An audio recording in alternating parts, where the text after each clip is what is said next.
In this video, I'm going to show you how to mark a transaction as recurring in Origin Financial. Let's get started. Go to the spending section from the main navigation menu. Then open your full transaction list so you can view all recent account activity. Browse through the list and find the transaction that repeats on a regular basis, such as a subscription payment, utility bill, loan payment, or any monthly expense you want Origin to recognize automatically.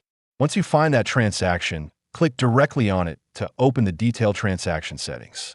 A side panel will appear showing the merchant name, category, amount, date, and additional options you can edit.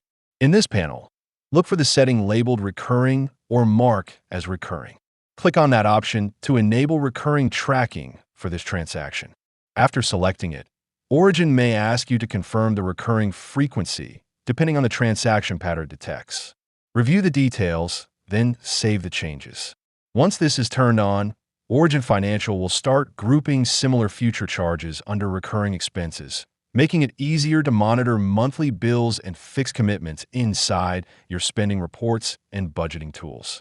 This also helps improve your cash flow forecast, since recurring payments are automatically considered in your monthly financial picture. If you want to support our channel, feel free to use our affiliate link in the description below. Thanks for watching, and I will see you in my next video.